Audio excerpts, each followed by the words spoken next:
What's up, guys? Let me just test out my mic, make sure it's working. Give me 1 second. Let me just test out my mic, make sure it's working. Give me 1 second. Let me just test out my. Okay. Sorry about that. Yeah, it's about midnight here on the West Coast streaming.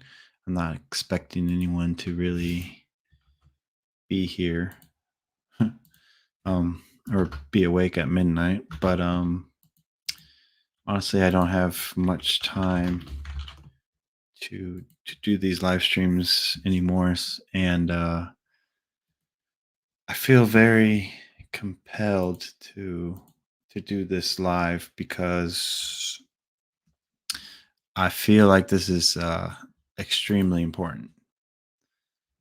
I wouldn't I honestly, this might be my last live stream for good. I might still put out some videos, but this might be my last live stream. But I feel what's what's going on right now in the world, and what I'm about to talk about is very important. Um, so yeah, this. Well, I mean, we'll see. I don't know. I might find inspiration to do another live stream, but at this point, I feel like I've I've pretty much have said um most of what I've intended to say since I began my channel, which was mainly to go over biblical prophecies and to prove that they're happening one by one, and to basically try to convince everyone that these are the end times and this is the tribulation period. And so it is very important for us to repent and, um, you know, just leave behind this world and in a spiritual way, uh, it's, it's, it's been,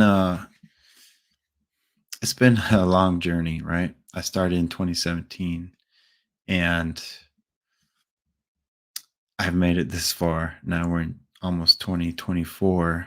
So, uh, what I'm predicting to be the end of tribulation will be coming up by next year.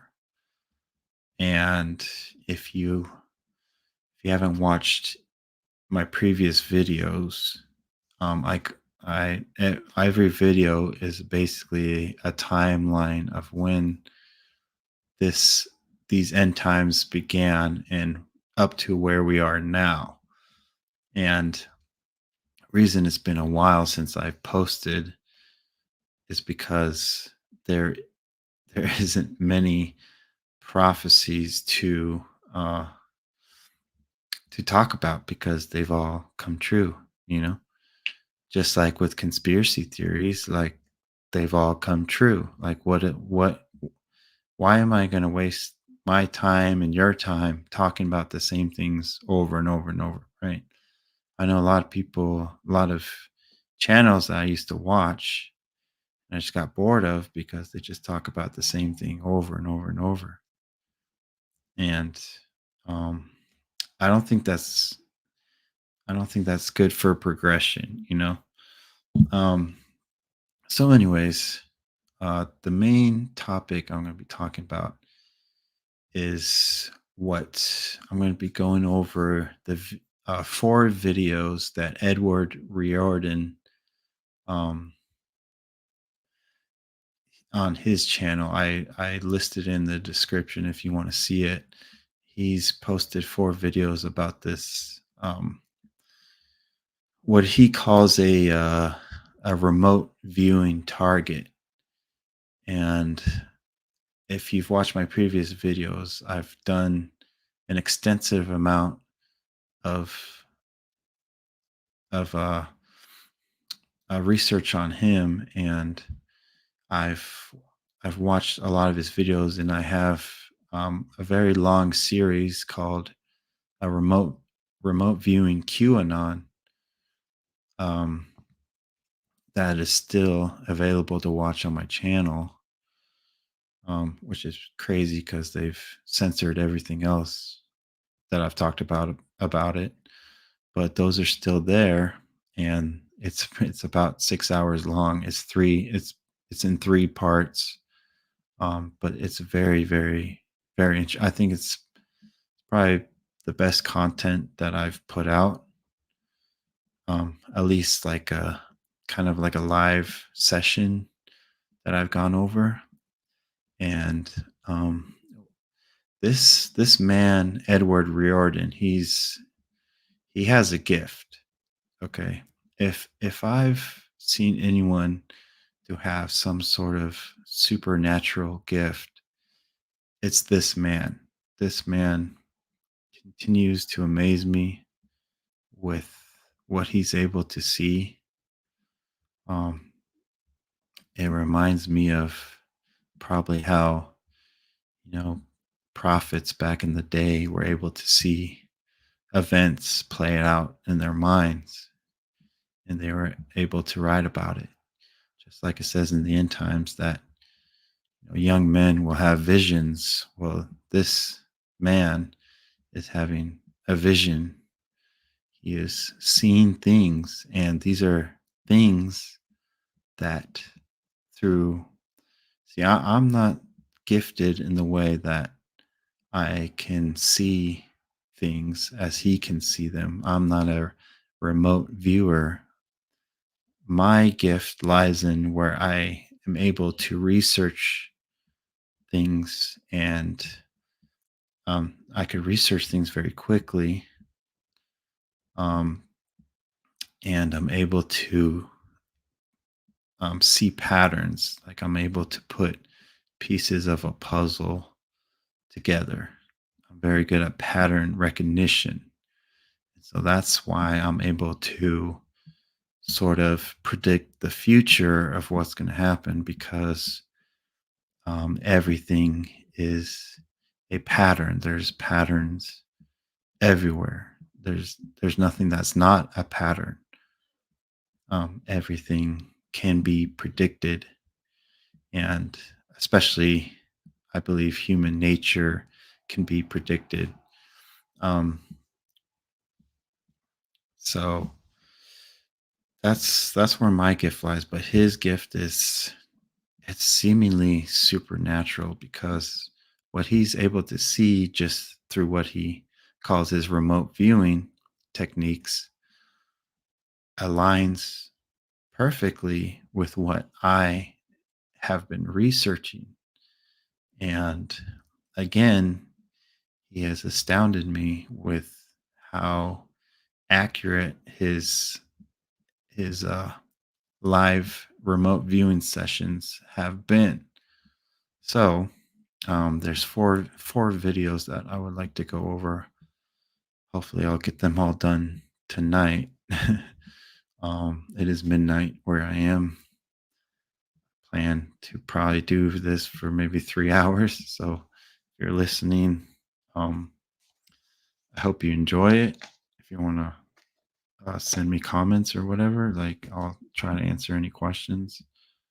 Um, but if you're watching this at a later date after it's uploaded, um, I like to speed up my videos to like 1.25 or 1.5 speed, so then you can get through it a lot quicker. And since I talk a little slower, it it kind of works out. So, anyways, I haven't. I've only seen these videos like um the first time I saw them, I was like really amazed. Like I was like almost in tears of like what he's talking about, because it's just like It's like what are the odds of like what um what I'm talking about, what I'm researching is just, quote unquote randomly visioned by someone that that you know he says that he doesn't research things. He says that he doesn't like to flood his mind with basically any preconceptions before he goes into these kind of viewing sessions. So then his mind isn't tainted by any bias or anything like that. So, like, he basically goes in with a blank state. This is his technique that he does. He goes in with a blank mind, empty mind, and he basically, he's going to talk about it a little bit, but there's people that will give him a task. And so he's talking about his task is he doesn't know it at the time. He's basically his mind has to it's like almost like guessing in real time like what he's supposed to be targeting, but he doesn't know the target, but his mind. So and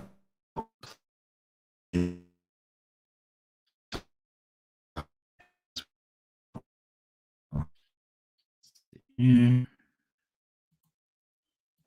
Betelgeuse, and it is. Well, let me just read this here.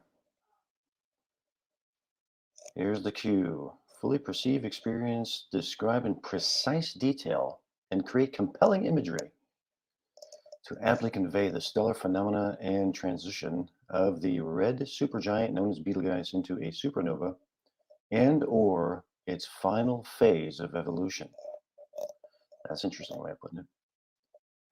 Target time trajectory. Human scientific consensus considers this a large magnitude fixed future event as it relates to our understanding and perception of linear time. In the viewer perceives this event irregardless of our limited understanding and perception of time and is informed by the eventual outcome of the star known as Betelgeuse. A lot of parameters in here. I like it. I like parameters. Variables, in addition to relevant information defined by the specifics and time trajectory, the viewer perceives, describes, and relates the additional tangential. His favorite. I still can't pronounce that damn word. Aspects of the session. Any available perceptions of the event in an energetic nature, known or unknown, visible or unseen. I like that. Any available perceptions of the star's effect on human consciousness throughout our past history, currently and in our future. Oh, I hit on that. I hit on that. Any available perceptions of an eventual of the event in a scientific known chemical, elemental, mathematical process nature. Hit on that. Any available perceptions of the star and or the event of an archetypal nature. I think I hit on that. Any available cognitions of the event as it relates to being viewed by an intelligent, curious, skywatching life form on Earth slash Terra. I think I might have hit on that. Any available cognitions of the event as it relates to our current perception of Earth time, milestones, temporal markers in which to relay the time frame that this event takes place. I can't remember if I hit on anything like that or not. We'll have to find out. I don't fully remember all the sessions. I'll be kind of going over them for the first time. Viewer parameters. A viewer aptly and strongly perceives only the intended target as it is specified by the cue, trajectory, and variables. Viewer describes only some flying around here. The viewer describes only signal as it exists related to this target in the intended, stated, and tasked timeframes, regardless of any misunderstandings or misperceptions we as humans have of the mechanics and true nature of time itself. That's a lot of tangentials. Is that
Hold on, guys.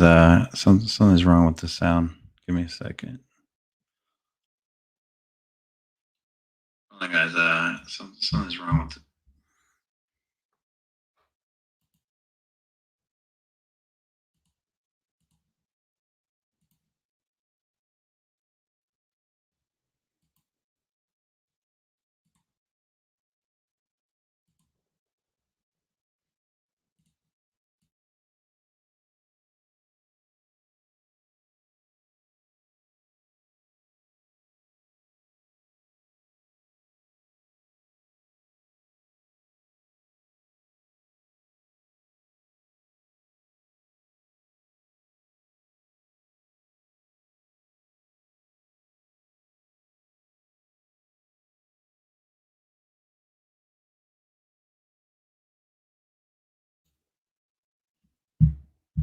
Oh my god.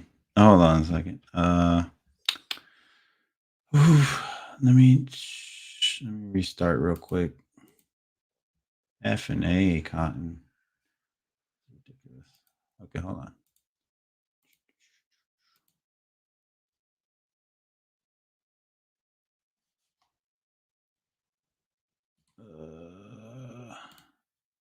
I don't know why my sound stopped working all of a sudden. Okay. Hold on.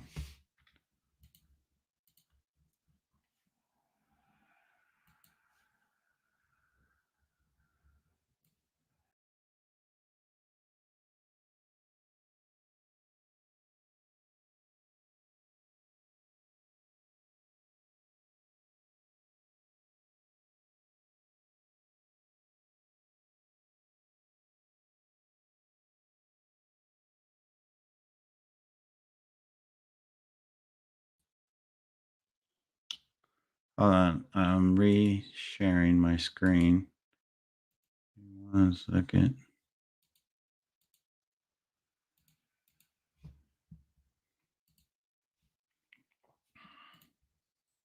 Let me rewind it a little bit. Is at this no, there will be there's an event that I like tangentials. Okay. Can you guys hear the sound? All right. First of all, I know you can hear me, but for some reason. Today is December the 6th, 2023. I found this video, came out a couple days ago, stating that there's an event that, and I talked to Dustin about this too. He didn't know anything about this, that the timeliness of working this, because in a few days from now, there will be an event regarding Betelgeuse. And what is happening is that this meteor or comet or whatever it is heading in the direction of Betelgeuse, and it's going to block it out. What do I have it? So here we go. It's in here. Betelgeuse will dim or disappear during. It's an asteroid. Asteroid is passing it, and they're saying that it's going to be blocked out or dimmed for anywhere from 5 to 15 seconds, and it just so happens to be taking place in the next few days. So there's a big interest in Betelgeuse right now because of that, or Betelgeuse, whatever you want to call it. So I thought that was really cool. I just found this out because I was doing some research after getting my feedback. This is another very interesting thing I found. This one here goes to the mythology of that star. So they got the Egyptian stuff here, of course. We got Egypt and the Orion constellation. And we know that that's important. This one here really caught my attention. So the Babylonians, Betelgeuse was associated with the god Enlil, the ruler of the heavens and earth. Enlil's presence was thought to be embodied in the star, and its red color was seen as a representation of divine power and authority. Betelgeuse's position as part of the Orion constellation also played a role in Babylon's celestial navigation, blah, blah, blah, blah. Okay. If you guys have been following my channel, I've talked a lot about the Egyptians and how basically all religion, all Illuminati beginnings, all of it originates in Egypt. Okay. Um, watch my previous videos if you want to know more about that. I mean, basically, it's all the elite structure, with the pyramids and the pharaohs and how pharaohs were treated as gods and how the Abrahamic religions came from Egypt.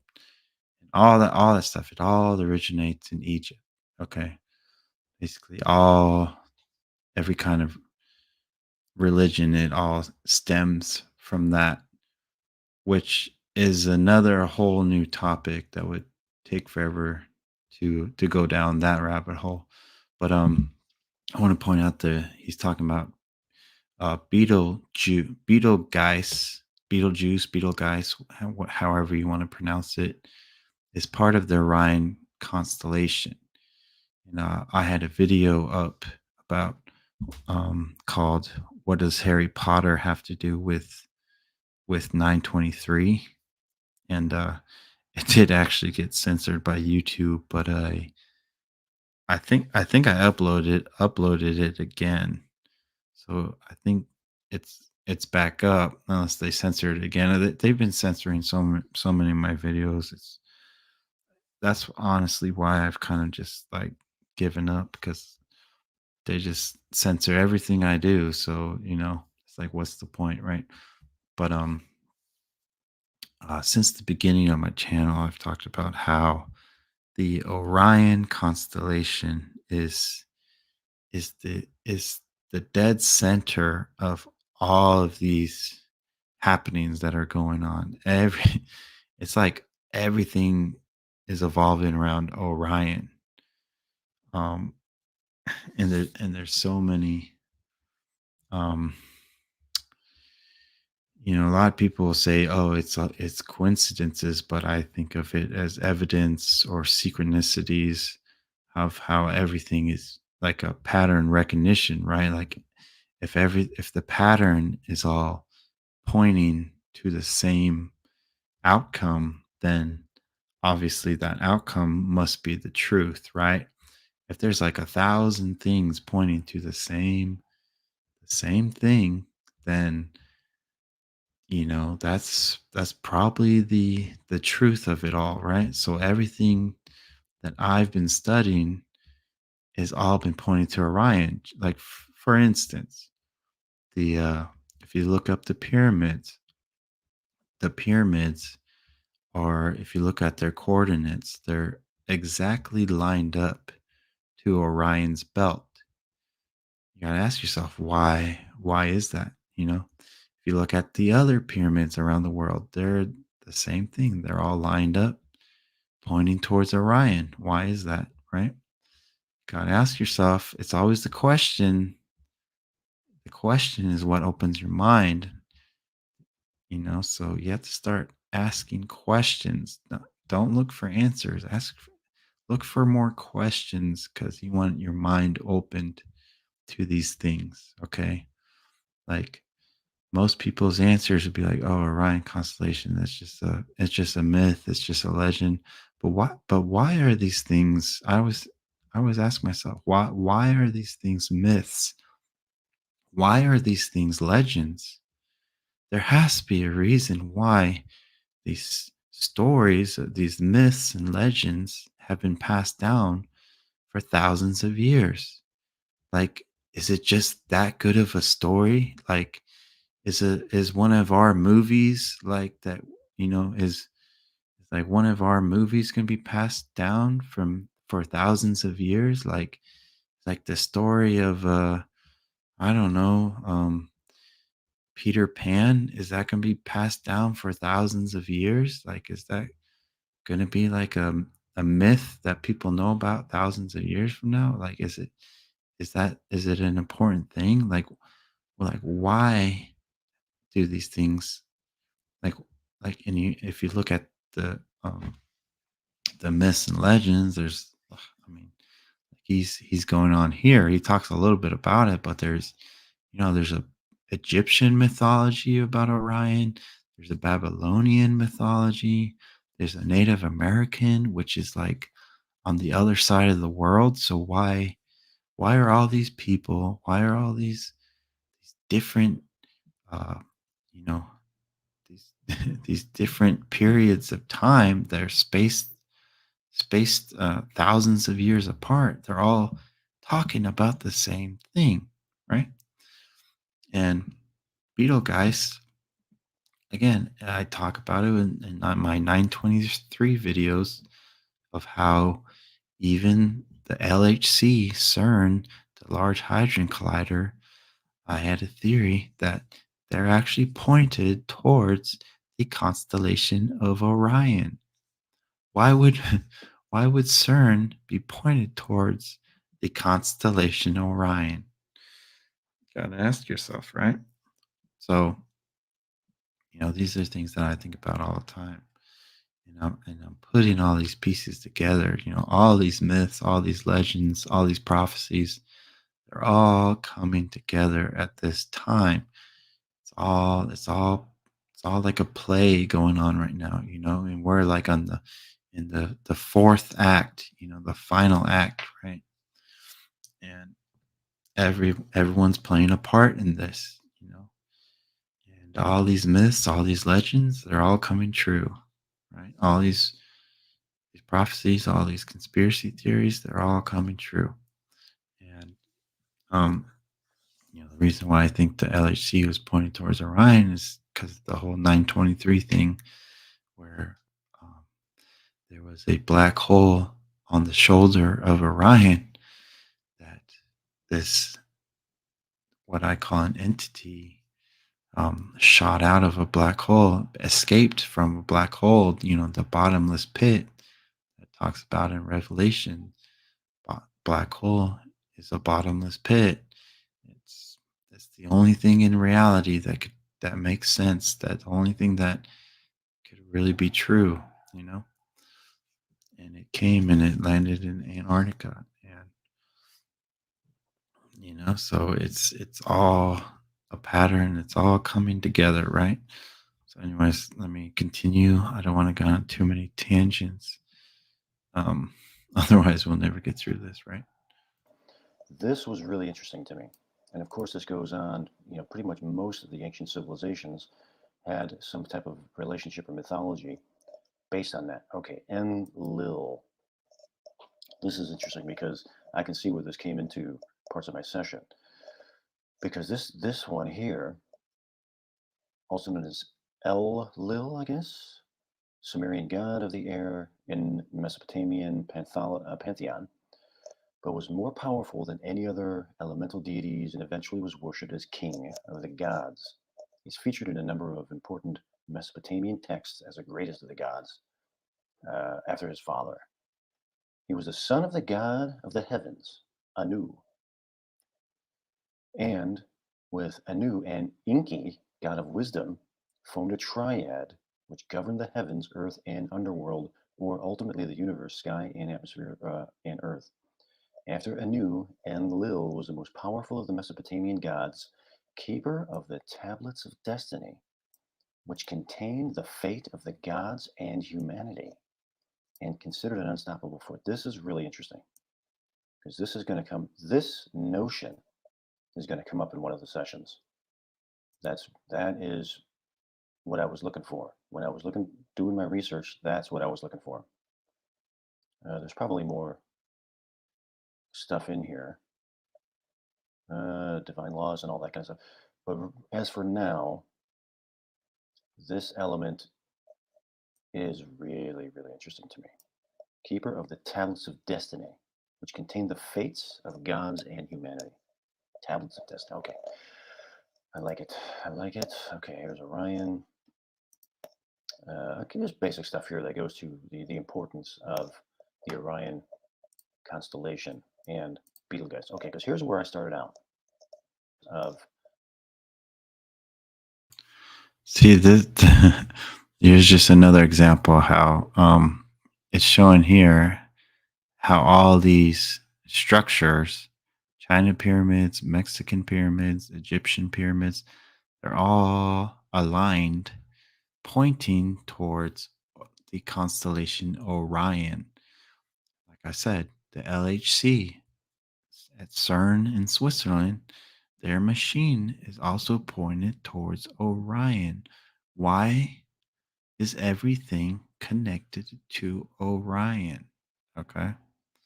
Why have I been talking about Orion in all my videos?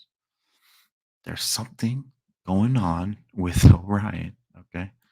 So let's continue. The Orion constellation and Betelgeuse. Okay, because here's where I started out. This is where I started here. There's these people, and they're walking towards something. I'm wondering if they're inside of something. I'm not sure. It's almost like they're walking through a mist. It was very otherworldly, I must say.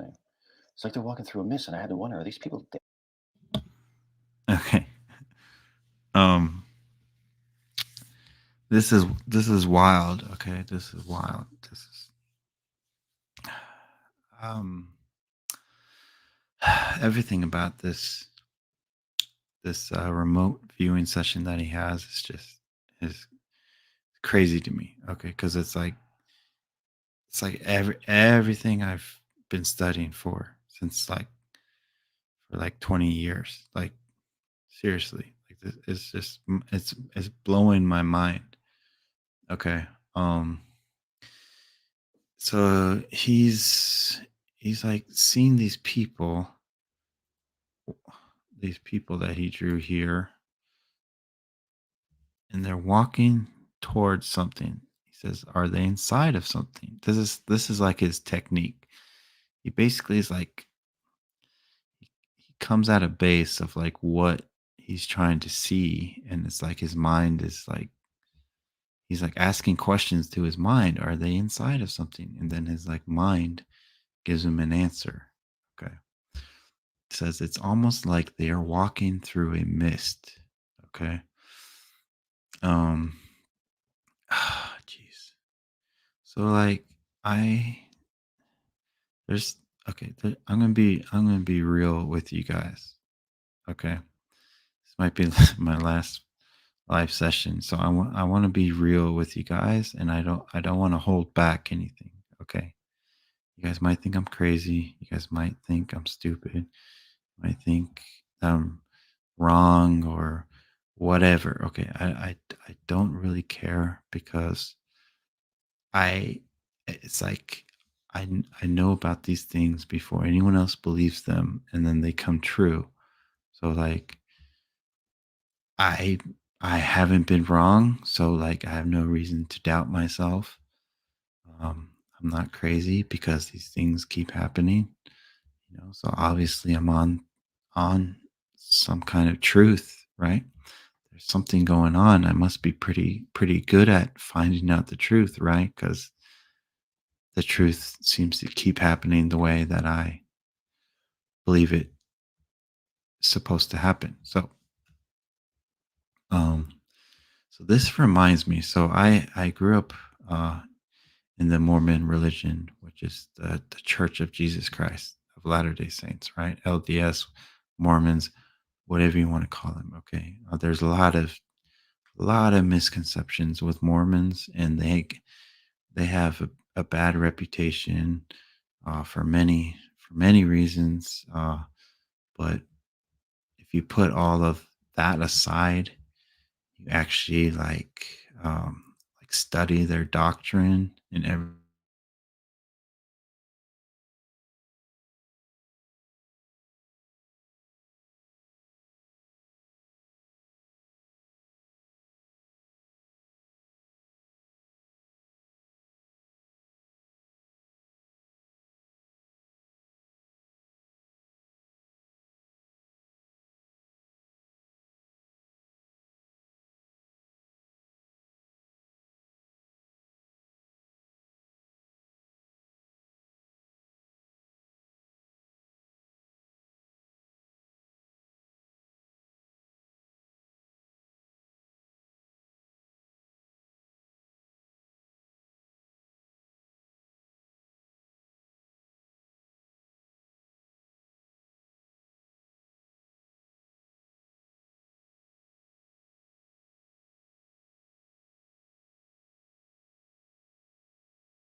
Okay.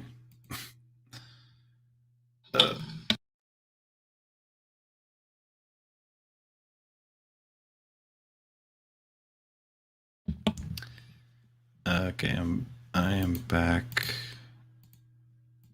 Jesus. Ooh, sorry guys, really sorry. Everything's effed up, dude. Okay, let me pull up the video again. My internet just went out all of a sudden. Sorry guys, hold on. Okay. It. Um Okay, here's Orion, okay. constellation. And Okay. Okay. Back on track. Sorry about that, guys. Jeez. Okay. Let's just continue forward. My apologies, guys. That really sucked. So anyways, catch us back up. He's talking about Orion. And I was saying how everything's connected to Orion, and he's showing all these pyramids are connected to Orion. I said the LHC and CERN, Switzerland's connected to Orion. All of the freaking Illuminati people are connected to Orion. Everything's freaking connected to Orion.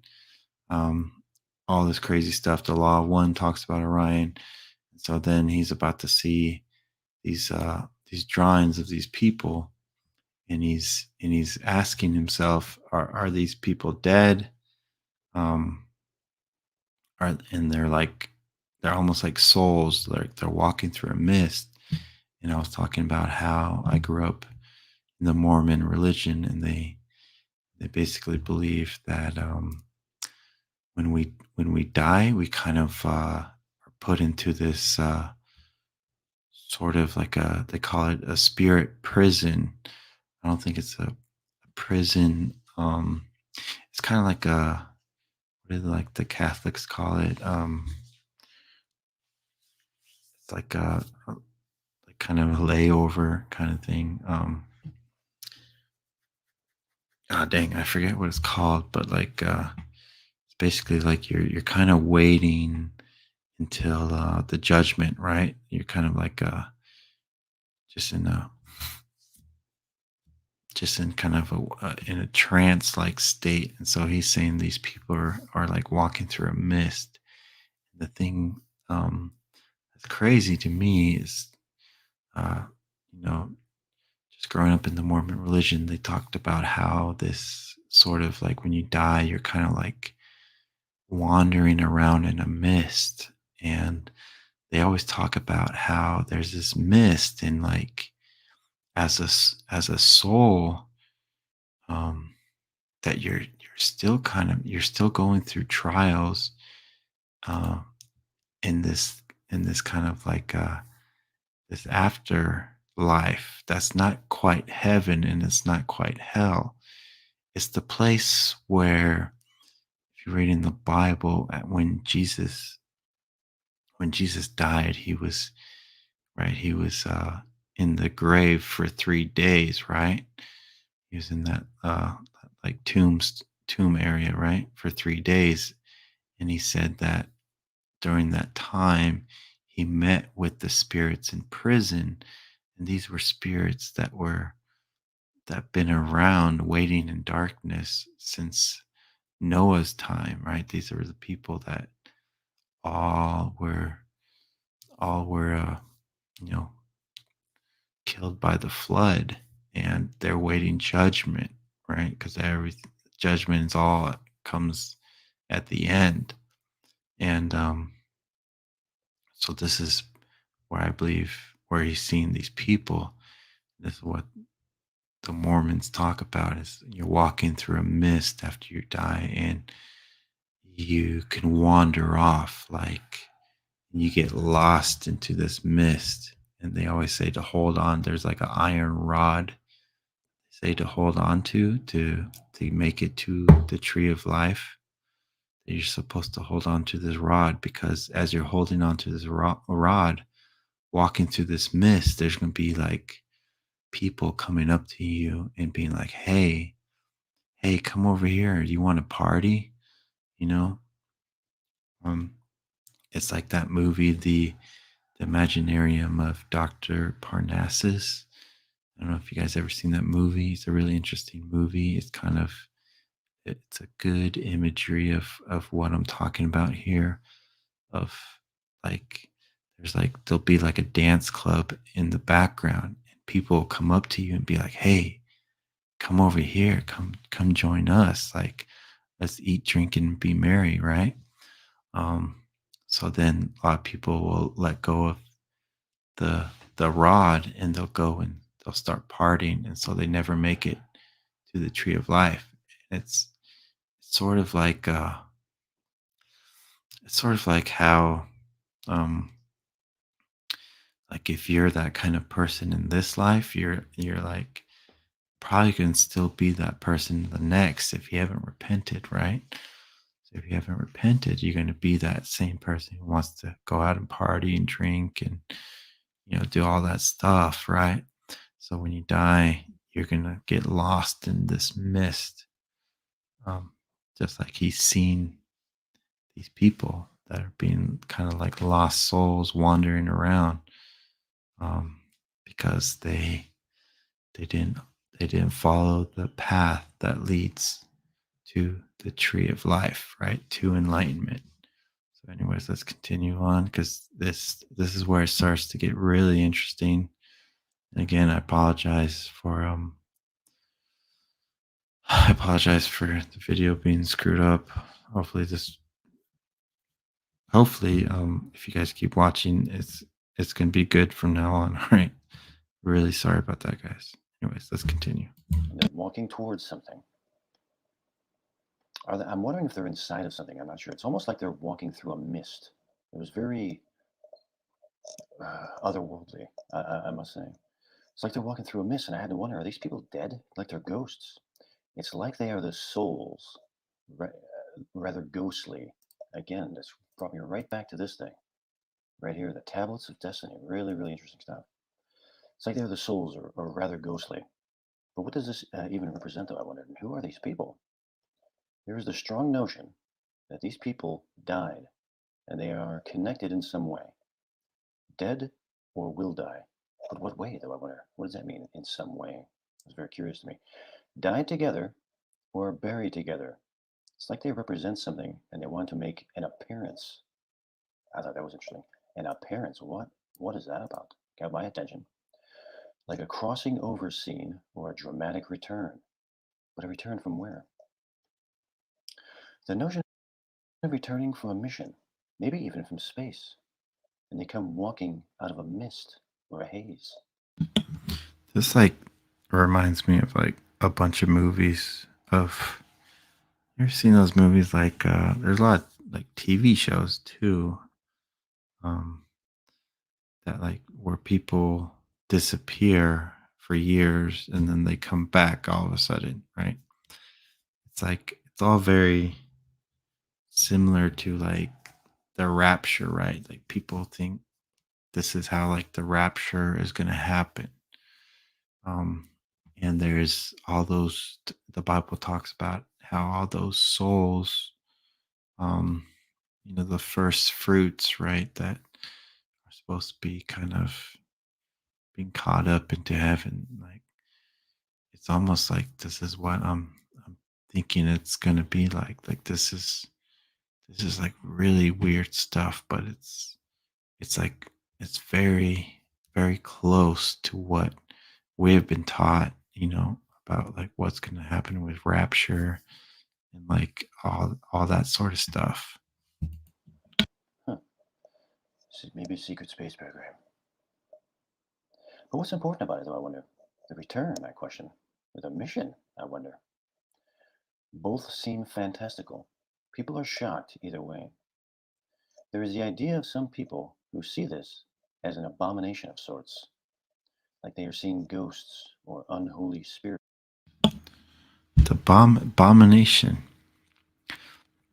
could this be like the abomination of desolation?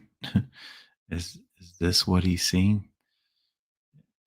So, like, this sounds like this is going to happen, and people are either going to be like, this is a miracle, or other people are going to be like, this is an abomination. You know, it's kind of like you're going to be like on either side of the fence here. Like, it's going to be something, something weird, you know, like it's about to happen. It's coming soon. It's, sounds like Beetlejuice, like the story of Beetlejuice from the movie. I was looking that up too, trying to figure out how that could come in. I'd say it would fit in this notion here. Some would see it that way. It's like coming back from a daze, being in a place that is so unfamiliar that is disorienting to this group. They will never be the same. But what did they see, though? I had to wonder. What did they see that would make them feel this way? The notion is like they went off and experienced a godlike atmosphere. A godlike atmosphere. Hmm. A godlike atmosphere. That is a pretty interesting way of putting it. A godlike atmosphere. The shock of which could convince a person that they died. Like it would rip the fright right out of them. That's a pretty heavy statement. Godlike atmosphere, what does that even mean? I had to wonder. They went somewhere, to a rarefied place, foreign to them. Can I see it, though? I wondered. They had to move through or into a blackness, like a shadow place, then emerge into a rarefied place. That is so interesting, man. That is really, really interesting. I'm going over this for the first time like this, so A shadow place, right? Like they had to move through or into a blackness, a shadow place. Um, this is like reminding me of the bottomless pit, you know, of all those those entities that are supposed to be released from the bottomless pits, which would be a blackness, which would be a shadow place, you know, a black hole in space, because he talks about how these people might be coming from outer space. So it's like really kind of freaky, right? Seems like they're in a dreamlike state, a different place to be, a soft, misty place. They might contemplate if they have died. It's like these people are confused if they're dead or they're not dead. It's kind of weird, right? Like it like if I was to just kind of put a feeling to this, like this does this whatever this is, it doesn't make me feel good. So I'm thinking these people are more like lost souls rather than like angelic beings, you know, like they're kind of lost, you know. They've probably been lost for a long time. I'm pretty fascinated by my work here. I'm going to read that again. They had to move through or into a blackness, like a shadow place, then emerge into a rarefied place. Then I had to wonder, is this just a dream? It seems dreamlike, a different place to be, a soft, misty place. They might they might contemplate if they had died. How is this place so different, though? I had to wonder. The air feels different, maybe even gravity. Seems lighter. I saw this guy in a dream last night. Curly blonde hair. He was inside of some place. He was talking, like into a camera. He's one of several inside of a type of compartment. It was lucid in the dream, and I was lucid in the dream and focused with extreme clarity. This might be just the dream, but they appeared to be on a ship of some kind, like a space station, very much like a space station. But what does this have to do with the tasking, though? I wondered. The foreignness of the environment, the feeling of lightness, the change, the sense of being very far away from one's own natural environment. A group of souls. Do they come back, though? I wondered. Did they come back? I contemplated. Did only a part of them come back? Like a part of themselves didn't make it back or stayed. They seem like they are dead. Some might look at it and say they are lost, quote unquote. To me, they seem to have crossed over, more like a type of light being, quote unquote. Never to fully come back. How does that relate to the environment, I wonder? And how is it rarefied? There is a sense of a different atmosphere, different elements, different backgrounds, and even gravity types. Something that could be seen as alien, or even on another planet or space body. This one.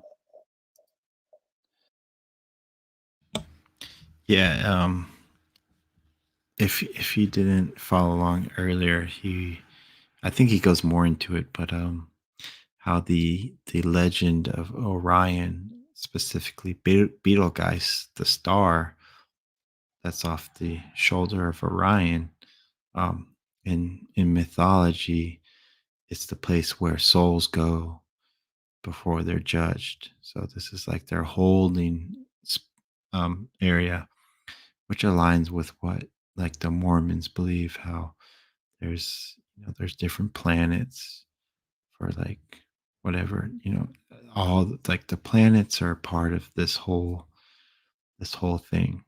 Um, for some reason, the Christians don't really follow like the whole planet thing, but you look at the sign of Jesus's birth was the star in the sky.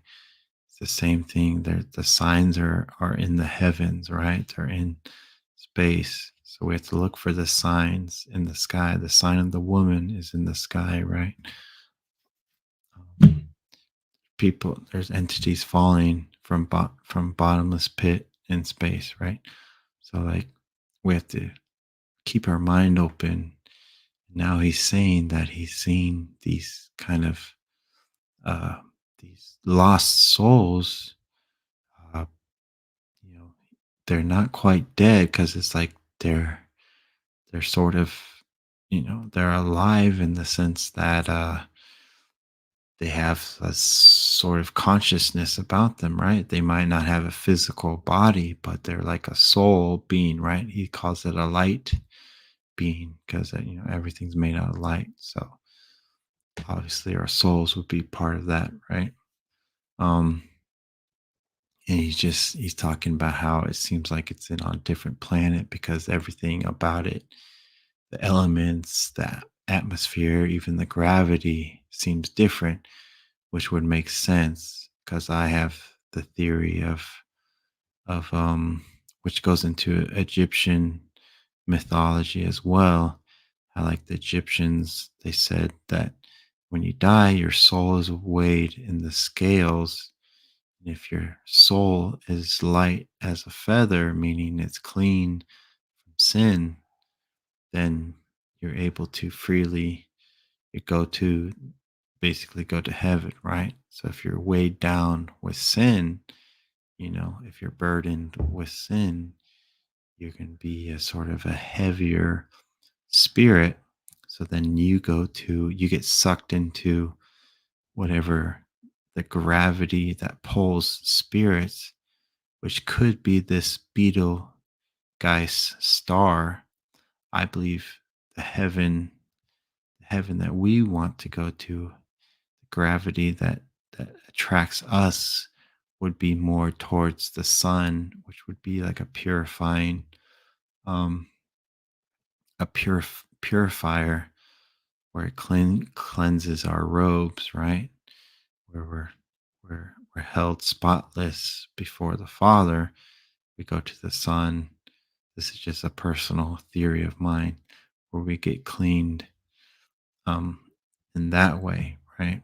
But then the lost souls get pulled into a more lowly star, like Betelgeuse, the star, and that's what the Egyptians and a lot of other ancient civilizations. This is where a lot of their beliefs have come from. So this is all super interesting, and I hope you guys will watch this video a few times and maybe even watch his videos because this is my third time watching it, and it still like blows my mind of what he's talking about here. If a human being would be in this environment, these feelings would be valid. Atmospheres that are dangerous to a human or living element. How so, though, I wonder? An unbreathable environment, even toxic to a human body. It would not be considered quote unquote bad, just not conducive to a living organism from Earth. Given this notion, the quote unquote target may be outside of Earth. Yeah, like right there. Possibly even a place from which myths and legends come from and are interpreted as places one's soul might go to after death. Like here, how it's associated in this mythology here, the ruler of the heavens and the earth, and the tablets of destiny for gods and man, humans. From a non myth perspective, it's more of an alien environment, strange to ours and ripe for explorations. Ah, that caught my interest. What kind of explorations, though, I wondered? Like the elements that make up the atmosphere, the gases, the weights, and gravity. What kind of gases, though, I wondered? Like a strange liquid, maybe mercury, like a silver liquid can be found. It's very strange. To me, it's strange. There are elements that are thick, heavy gas pockets. These seem to be able to take liquid form or become solid, then less solid. I don't know. Maybe they go in here and describe. It's basically a big giant gas star, pretty much like what I'm saying here. From what I've found, I have to find the other pages, but here. Okay, so let me go back here. Seems to be able to take liquid form and then become solid, then less solid again. Is that a temperature-related change, though? I wonder. This seems to be related to exposure to the sun or a sun, causing changes to the surface for periods of time, like an outgassing reaction. There seems to be a lot of interactions between gases and volatile movements. That is the end of that one. Wow, what a great vacation this was. This is one of several. I got more sessions that I did. That's the first one.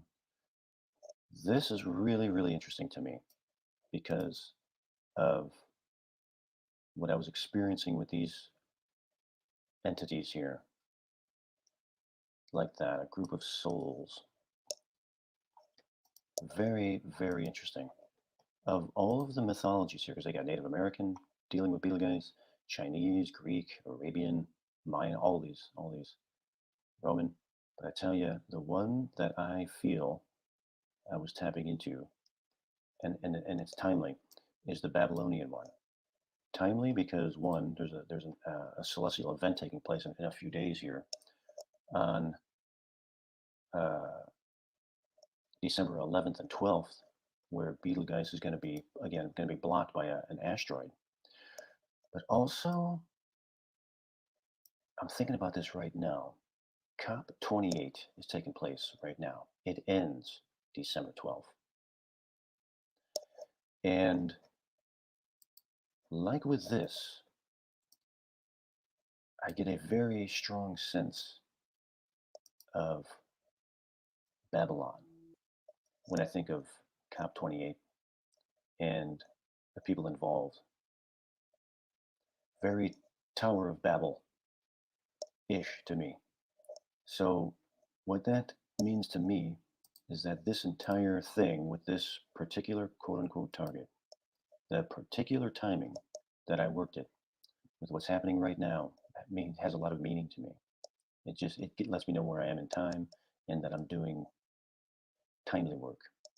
So that's it for the first session, and the rest is yet to come.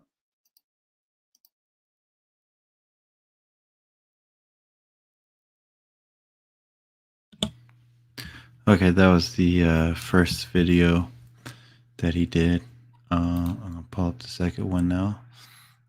Pretty crazy stuff, right, guys? Pretty crazy. All right, folks, this is part two of Fast. the He talks Three slow too. Dice target. Hang on a second here. Again, Very 740. crazy stuff. Everybody I'm got just their gonna let it pickles. play a little bit. And the tasking is to look at what is happening with this kind of supernova thing. But also in here, it is looking for the viewer, being me, to look at how this star affects human consciousness throughout history. Well, this is even more interesting. Its effect on human consciousness throughout past history, current, and in our future. This is the element here that is really, really interesting to me.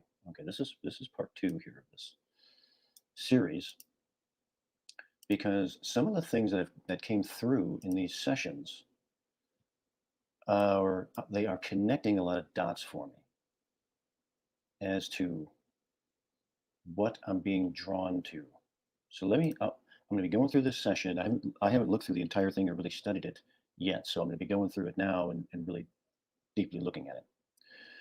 So here's where I start. I'm getting just some basic ideas here, like this frame here.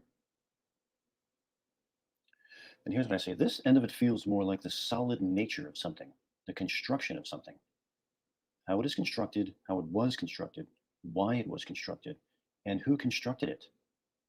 How was it constructed? I wonder. In someone's mind, a mind construct I contemplate, like a type of calculator, which kind of goes into the tasking here of mechanical processes of what may be taking place over there. But let me get back to this. A movement game that stimulates the mind. How does this relate to the tasking, though, I wonder? Precise placements and movements. It's like a game, hide and seek. That's kind of like what's going on now with that comet flying over, kind of hide and seek. Hide and seek. I like to think of hide and seek as the first game that the universe or God played with the universe. And I think it's his hide and seek is his favorite game because I like to think of this life as just like a big hide and seek game where we're basically we're the ones hiding as well as seeking, right? So we believe God is hiding, but and we're seeking God, right? At least some of us are seeking God. Maybe most of us are seeking God. Maybe all of us are. But um, I like to think that we're actually the ones hiding, and we're seeking, or God is seeking us. You know, and He finds us at moments in time where we are kind of going beyond our humanity, where we are following in the footsteps of Jesus Christ, where we are helping one another, it's those moments in time where you're just like, you have that really good feeling inside of you, like you did something really, really good, you kind of have that joy. I think those moments where you're feeling joy, that's like, that's the time where God notices you, you know? That's when God like notices you. And I think that's a really important concept, like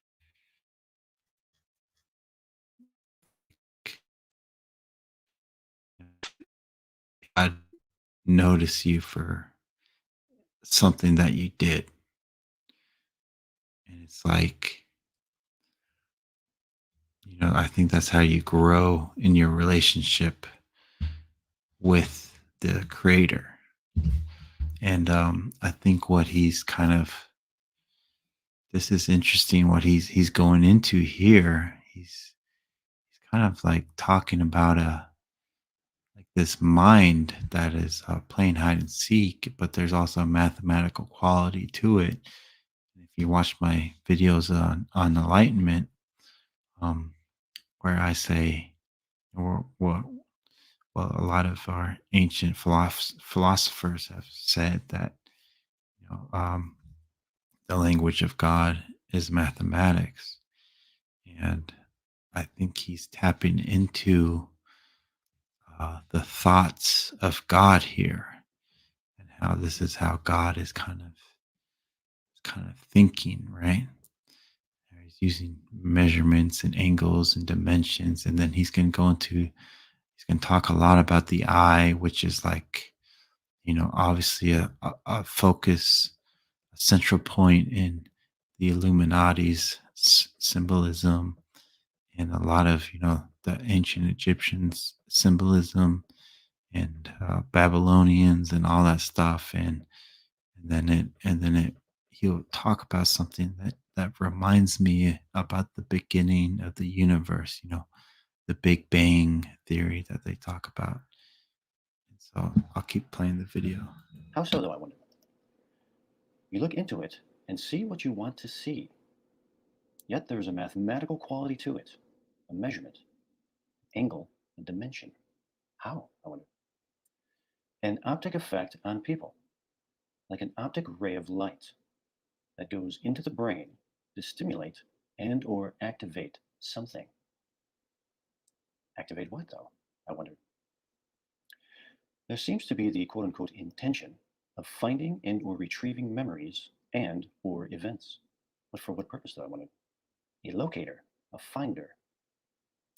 Is it for memory, though? I pondered. Maybe to take quote unquote your memories, take them and store them. Store them where, though, I wondered?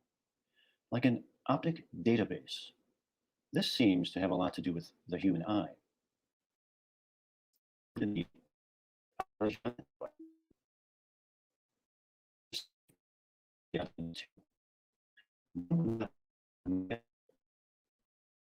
see,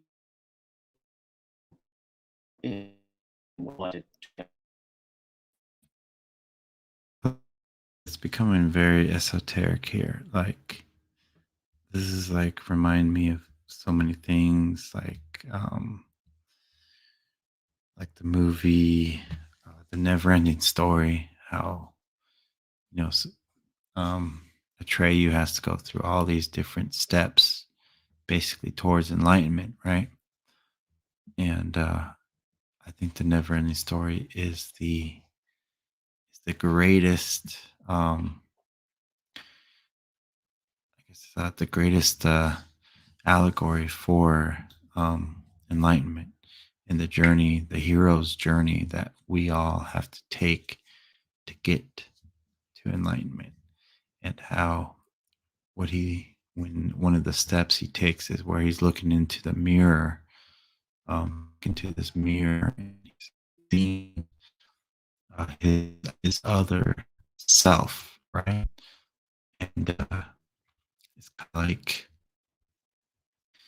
I think, if you were like a sinful person, you look into it, you would like see yourself for who you truly are, like kind of like the inside of you. And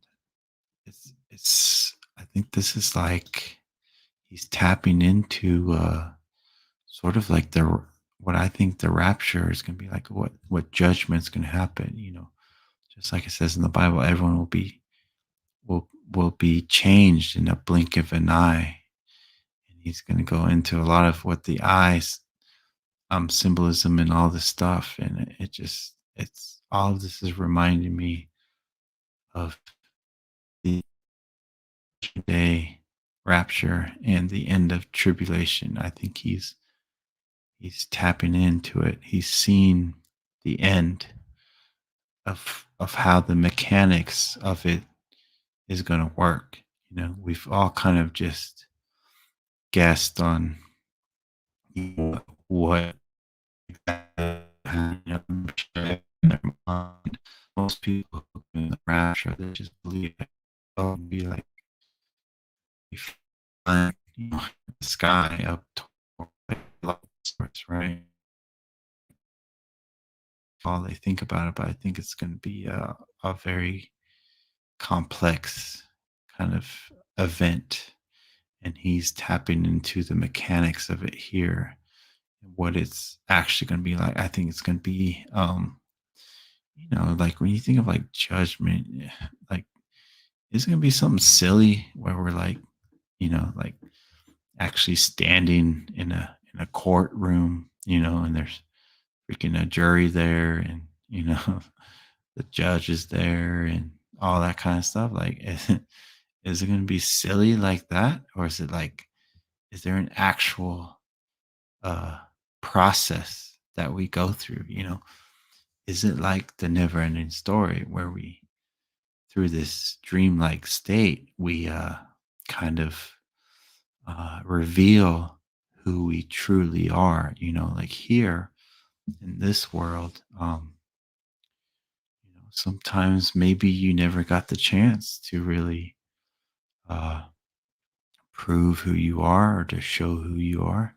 Maybe you get that chance when we're in judgment through that process where we kind of reveal what we are, and we kind of, we are so, like, you could think like God knows, God knows who we are. God can judge us, right?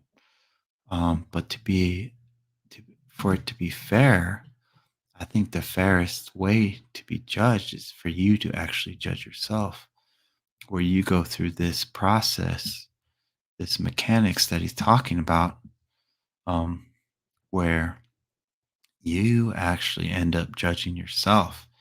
And so at the end, and this is how I believe it actually happens, is, and in the end, you're either like so ashamed of what you truly are, because what you truly are has come out into the light, where even you yourself cannot lie. Like, think about it, like everyone lies to themselves constantly here. Everyone, we're all just lying to ourselves about pretty much everything.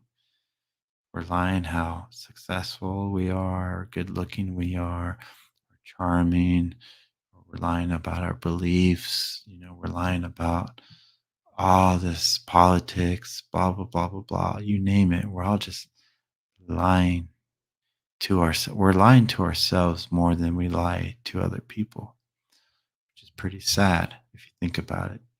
And so during this time, this process of judgment, there's no more lies. You're actually looking into a mirror and really seeing who you truly are. And so this is, I believe, what he's tapping into here, which is very interesting. How? I wonder. It's like going into a dream state, a type of hypnosis effect, a dream world effect. But you seem to be awake and able to cope. For what, though, I wonder? Like a lucid dream machine. In this state, you can do anything, approach anything, deal with anything, if you allow it to be so. A reflective mirror, a morphing face. This is very, very interesting to me because of the nature of what it is, the Betelgeuse, and its influence on not only our ancient cultures but our current as well. And so this element right here is very interesting here. A morphing face or a reflective mirror. Is it helpful though, I wonder? It is seen that way. What is it for, I wonder? It's like an alternate you, like a replica, like a blink. An alternate you, I wonder. A representation of you is taken, like a snapshot. Seeing yourself like a duplicate is made.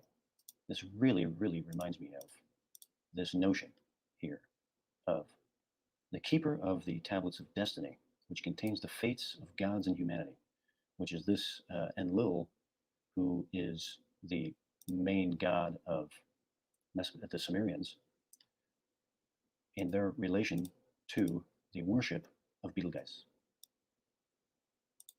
Again, to the Babylonians, Betelgeuse was associated with the god Enlil, the ruler of the heavens and earth. Enlil's presence was thought to be embodied in the star. That's where the connection is. That's why this has meaning to me, from what I was experiencing here. This is what was not only interesting but important to me. Why, though? I wondered, why make a duplicate? As a changeable version, what does that even mean? This is very interesting here. A changeable version, a more elastic version, low resistance, easy to mold and or morph, yet interlocking, like a shadow self. A shadow self. I think that's very interesting because I believe we all have a shadow self, sort of the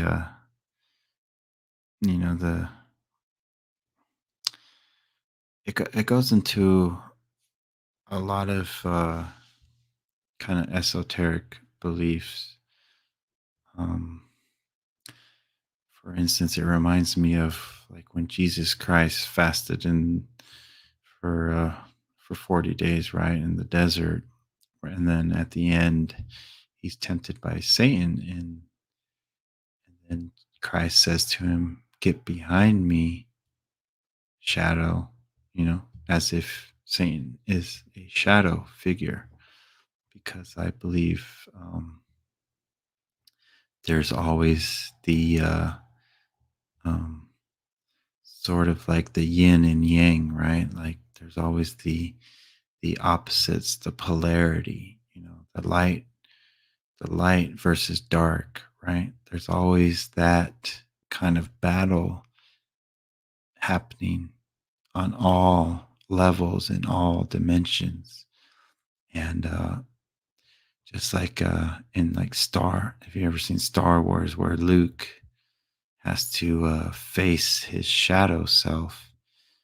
And remember when he was training with Yoda in Yoda's world in the jungle, he goes down into that cave and in the darkness, and then he meets Darth Vader, which really turns out to be his himself, right? His shadow self. And it's the same thing that happened in the new Star Wars as well, because everyone has to go through this what people call the dark night of the soul, where we have to face our shadow self. And if you haven't faced your shadow self here in this life, which I think a lot of people haven't, because it's a very intense meeting. It's very intense. It could it could happen in a day, or it could happen over a span of years. Um, but I've met my shadow self, and you could say I conquered my shadow self, and that has put me in the path towards enlightenment, um, where this shadow, just as Christ said, get behind me, where I have put it behind myself as well.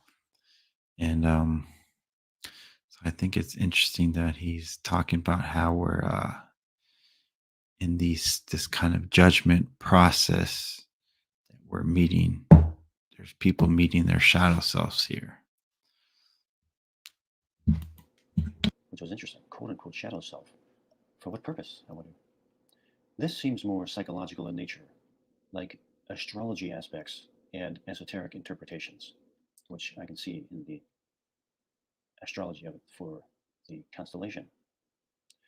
So then I had to wonder, what if it wasn't esoteric? What would it mean then? It then is up to the interpretation of those who can see it without being affected by it, a more scientific approach. What does that even mean, though, I wonder? If this is being observed through interpretation, it then becomes esoteric. If it is observed through microscope or macroscope, it takes on its more verifiable dimensions. And what are those, I wonder? Fluid dynamics, thermodynamics, these types of things. Observations of movement, size, scale, temperature, spinning dynamics. Reminds me of the Jupiter storm. This is a very interesting session. Oh yeah, I totally forgot the Jupiter storm. Okay, something crazy, right? That just happened.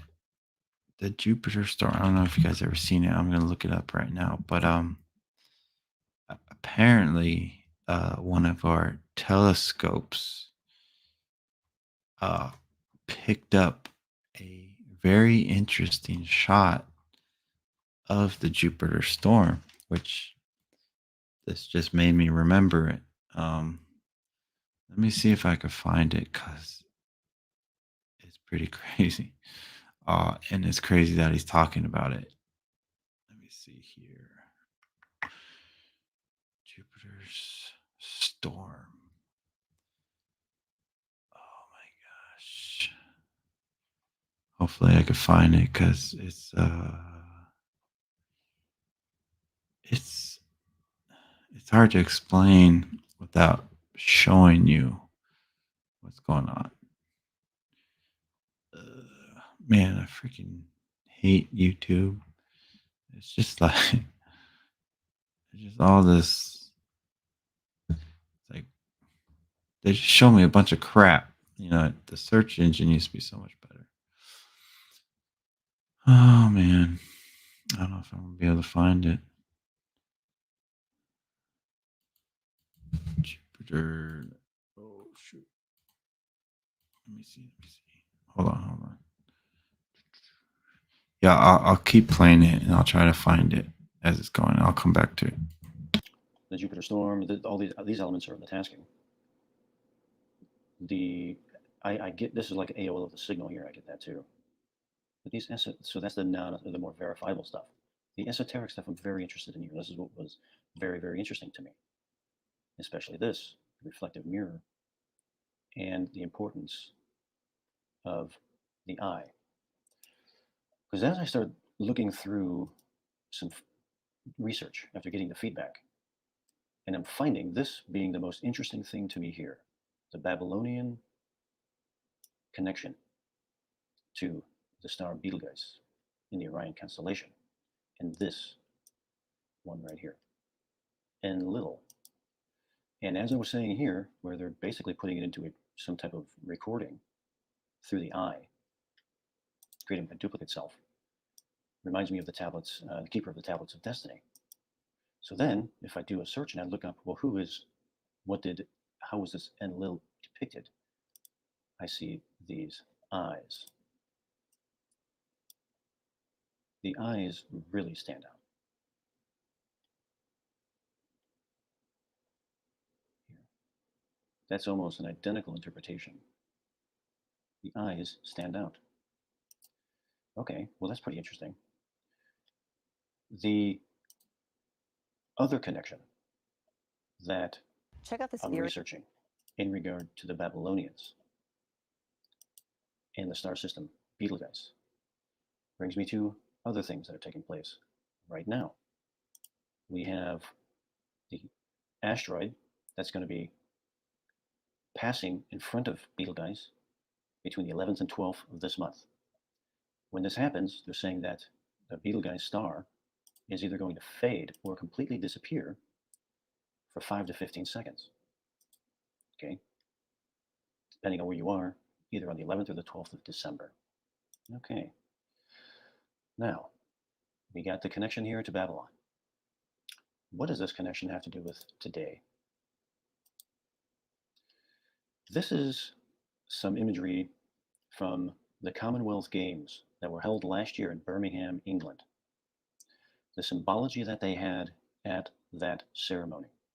Symbology of the Tower of Babel here.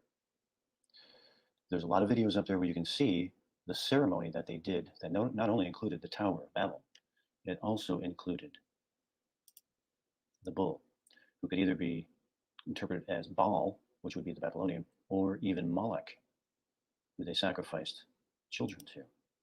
But this ceremony for these Commonwealth Games, this is part of the ceremony. This Babylon. And the Babylon building is being destroyed, and then it is not being destroyed. You have references here. Again, this was last year.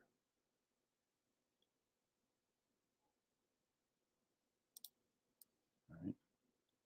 What are some of the significances of Babel and the Tower of Babel and Babylon? What does this woman say? She is in the ceremony. Listen to what she says. Best friend Ellen, Her best friend, L.N. helped my mother to learn English and taught my little brothers to drive. Through the beautiful library of Birmingham, through the friends I have made, from my best friend Ellen, L.N. Lil N. What are the odds?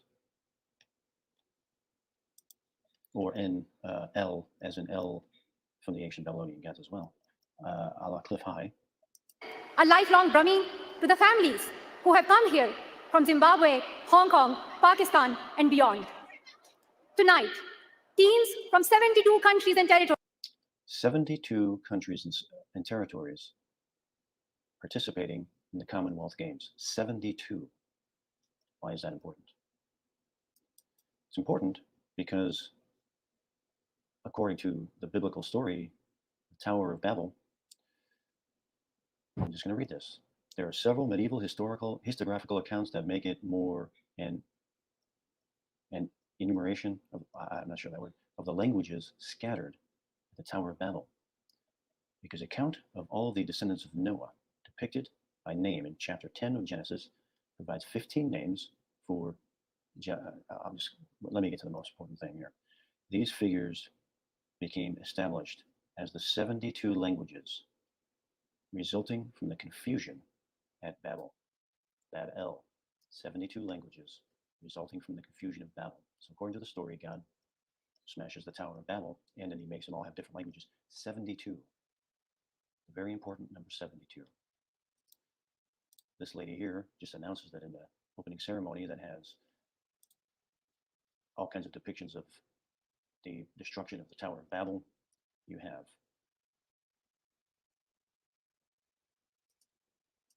this guy, either Baal or Moloch, in the same ceremony being tamed. You also have, in the beginning of the ceremony,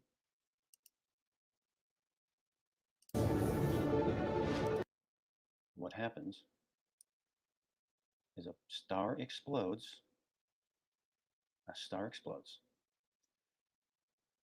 and all these shards in these, what look like asteroids come to Earth, and the people get them. What's taking place on the 11th and 12th of December? An asteroid is going to cover Betelgeuse. COP28,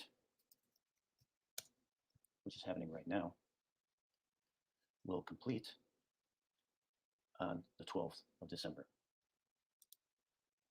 Right there. It ends on the 12th of December, the same day that Betelgeuse will be obstructed, or the asteroid goes over Betelgeuse. 72 languages scattered from the destruction of Babel. 72 participants of the Commonwealth from the games last year.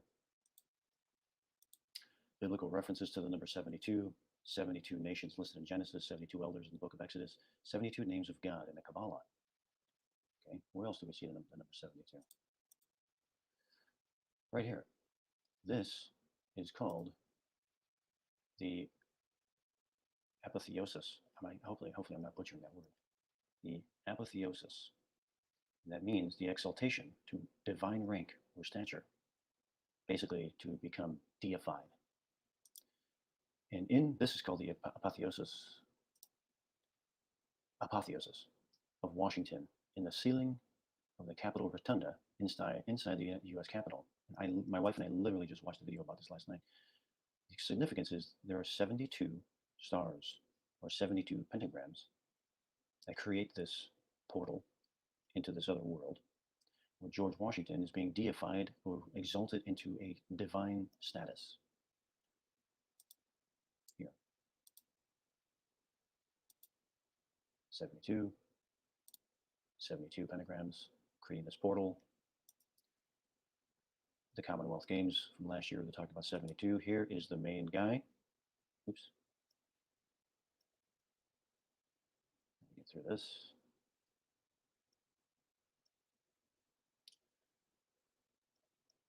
Here's the main guy. This guy right here. Prince at the time, king now. He's the main guy. He is the main guy here as well. for this. He's the main guy. Numero uno, top of the pops. His conference is going to end on the 12th of July. The same day this is going to happen. Going back to here. Beetle guys. And Mr. Johnny Eyeballs over here. And Lil is all happening now. What are the now when Dustin gave me this target and I confirmed with him in September, I didn't know this. He didn't know this. He did not know that this was taking place now. In fact, what he confirmed, he did not know this was happening now. What he confirmed was that he gave me this target over 3 years ago. The same target. And I was not happy with the remote viewing, so I abandoned the project because I felt that I was off. And I'm going to have to go back and look at those now. So 3+ years later, he gives me the target again. And the timing of it now was correct with this event taking place in the next couple of days. Its connection to this, its connection to this guy here, its connection to this guy here. I'm going to go ahead and say that Charles is the king of Babylon, king of the new Babylon. And I feel pretty confident in saying that. He puts all the imagery into it that needs to be there, in my opinion. I feel confident saying that Charles sees himself as the king of the new Babylon. And he showed it all through his big magical ceremony here. Okay, there's more. There's more to come with this. And fascinating, man. I'm just really fascinated by this one. There's more to come. Okay. Crazy, right? So I couldn't find the freaking video that I saw, but it was like there's like this storm that happens on Jupiter. It happens on Saturn as well. I don't know if it was Saturn or Jupiter that I saw this video, but I guess some satellite or telescope was able to pick up this crazy storm happening on one of the planets, and it looked like if you ever went to a I don't know, what are those things called where if you're pregnant and they go and like they put that like video screen up to the belly so you can see like the baby and stuff, like that's what it looked like to me, like there's a freaking, like the planet was like giving birth, like it's so weird, like there's weird stuff going on right now, you know. there's a lot of weird things going on, like here on earth as well as out there in the heavens, right? And it's crazy, like that he's, that Babylon stuff is going on with that whole like the 2023 Commonwealth Games and stuff. Like, I'm laughing because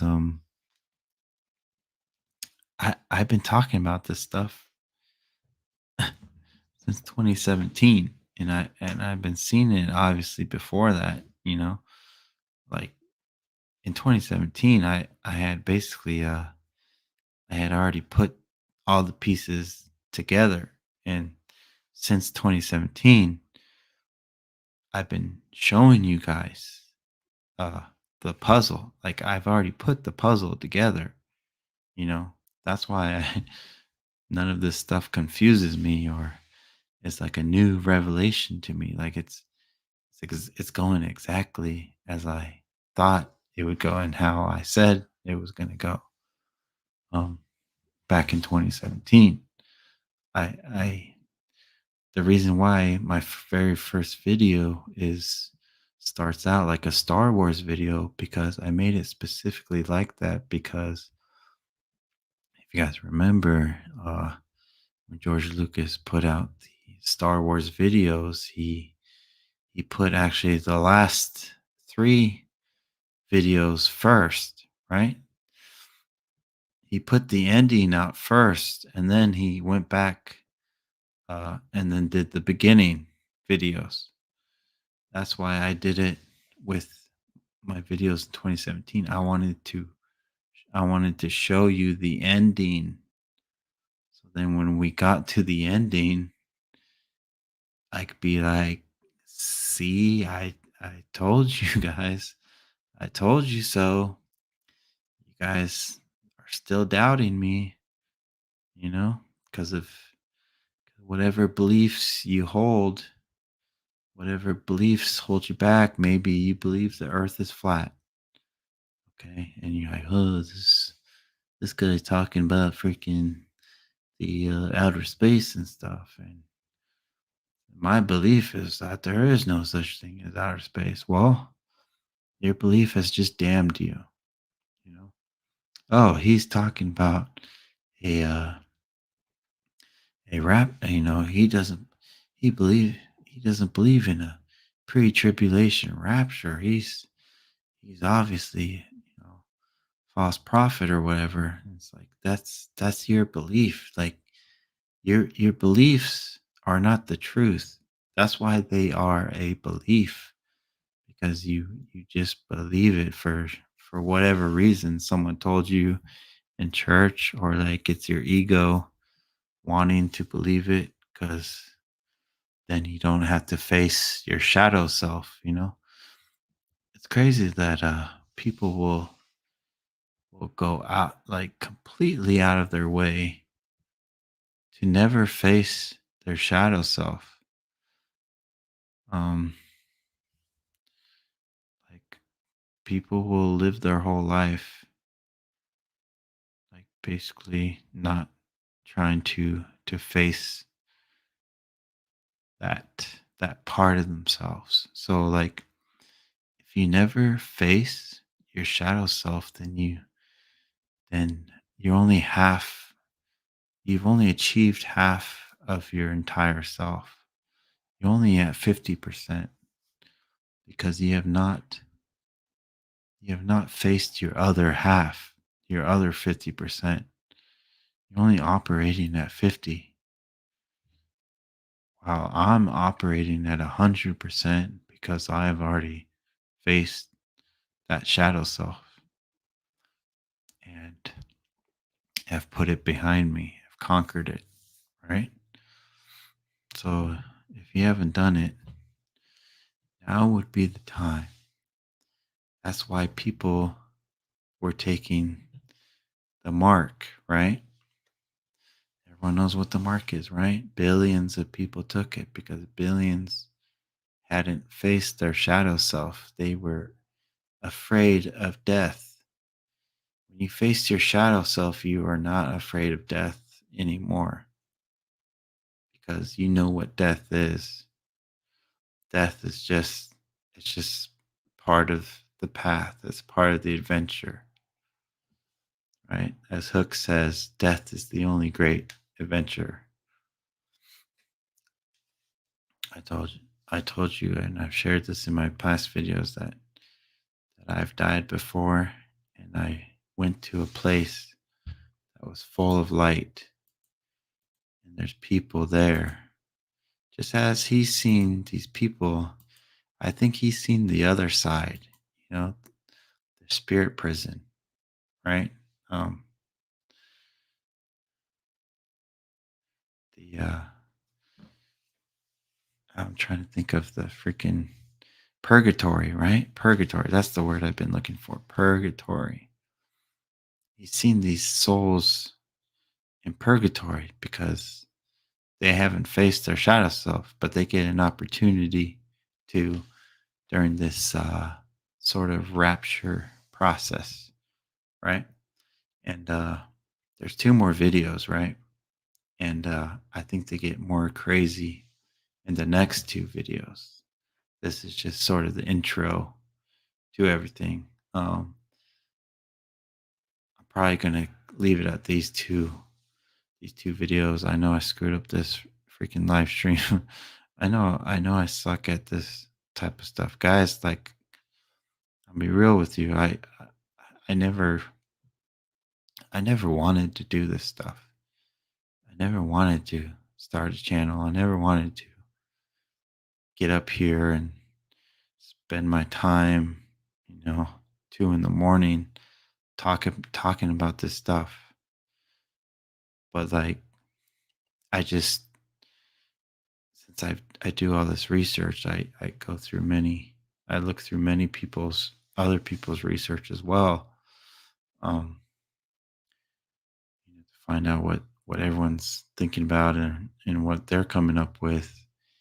And like honestly, I started this channel because I didn't see anyone speaking the whole truth. People might have bits and pieces of the truth, but from what I was seeing, there just really wasn't anything. Like I felt I had to, since I know the truth, I felt like I had to share it. The truth is stranger than fiction, right? That's why people don't believe me. They don't take me seriously because it's like it's stranger than a freaking movie, you know. But the stuff is happening. And there's just weird stuff happening every day. Um, and I'm not afraid of the future. I'm actually really excited for it because this this sort of process, this where we change in the blink of an eye. It's what he's seen here. Edward Riordan is falling in line with how I believed this judgment process was going to be, where it's everything happens within a blink and we kind of split up. We go our separate ways. People that want to sin and want to, you know, play hide and seek from themselves. We're all just hiding from ourselves, and we've given up seeking God or ourself, you know. But every time I found myself, I've also found God in the process, and it's been a trip. It's been a real journey, and these elites that are, like I've said in many of my videos, I said we're back at the beginning. We're back at Genesis. Like the Bible is just a story about human nature, of how we go through these cycles. It's all just a cycle. They say history repeats itself, and it truly does, because we are cyclical creatures where we'll start off in the Garden of Eden, right? And we'll freaking do something stupid, ruin it for everyone, and then we build it. We have to start over again, right? And build ourselves up, and we start aligning with shadow people, and we become more advanced until it becomes so advanced we're freaking letting entities out of black holes in outer space from a black hole, like, and we're building a freaking Tower of Babel all over again, and we're back to building the tower, back to the 72 languages. Like I honestly think it could be all like it's just the story, the history, it's the human nature quality about it. It's all repeating. This is just what we do. We always end up building a tower, tower of our pride and our ego, and it's about the time when we have, you know 72 nations involved in it, and the whole world involved, right? Just like what happened at the Tower of Babel, 72 kinds of people where their language was confounded, right? And then here we are back at the beginning, because it's all circled back. It's all repeated. It's all come back to the end. The end is the beginning. You see, time is just a circle. So now we're back at the beginning, which is what I've been talking about in my videos. People were making fun of me when I was saying Genesis remind me of our time, because the tower is being built again, freaking Tower of our ego, which we can relate it to as being the Large Hadron Collider, which is the most advanced technology the world has ever seen. And we think we're so great, and we think we can recreate the universe and mess with black holes and dark matter and dark energy and blah blah blah blah blah. And so it's happening all over again. We're ripe again for destruction, right? We're we're right. The vineyard is ready to be harvested. The tares and the wheat have grown together, where it's time to be harvested. And that's what everything's is pointing towards. And it's going to be like it says in the Bible, a great and terrible day. It's great for the people who have faced their shadow selves. It's going to be terrible for those who haven't, because now you're going to have to face them. You're going to have to face your shadow.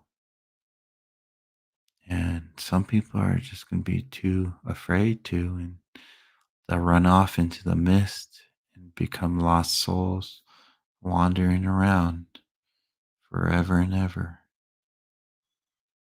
Or the ones who have faced it already can make it to the tree of life and live forever.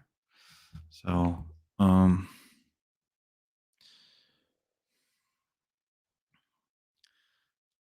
going to end it here, because there's 2 more videos. It's already 2 a.m. I know I screwed up this video a lot, but hopefully the next one will be better. I'm not sure when I'm going to do it.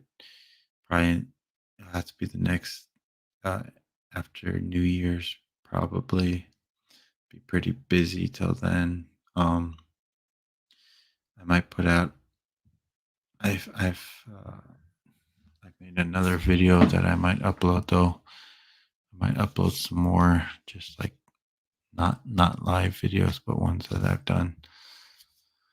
But guys, I'm like I'm being serious with you guys. I'm being real. Like, something is coming. Edward is seeing it. The next 2 videos that, if you guys want to watch this video, go to his channel. You can see what I'm about to talk about. But it's all culminating into this event. And it's so crazy, because it's so crazy because it's happening. Just how, like, when 9/23 happened, it was crazy and it blew my mind. And now this is happening that he's seen, and it's blowing my mind again. It's is it actually gonna happen? Like, is the rapture actually gonna happen? Like, is that really gonna happen? Isn't that like the craziest thing? Like, if that happens, that would be literally the craziest event of all human history. Like, That would be so freaking crazy. Oh,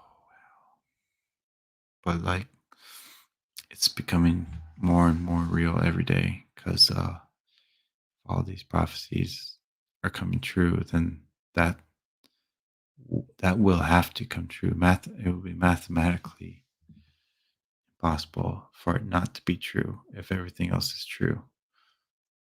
So yeah, um, follow me on Twitter if you want to like hear me say more stuff every day. Um, but yeah, I guess I'll leave it here and try to make another video, follow up video on this part 2, where I'll be going through his other 2 videos, which are longer than these last 2 videos, and they have a lot more juicy stuff in them. So stay tuned, guys. Uh, please share my videos. Please watch my previous videos so you're not confused about what I'm talking about, because all this stuff is very important. Anyways, guys, love you all. Take care. Have a good night. Bye.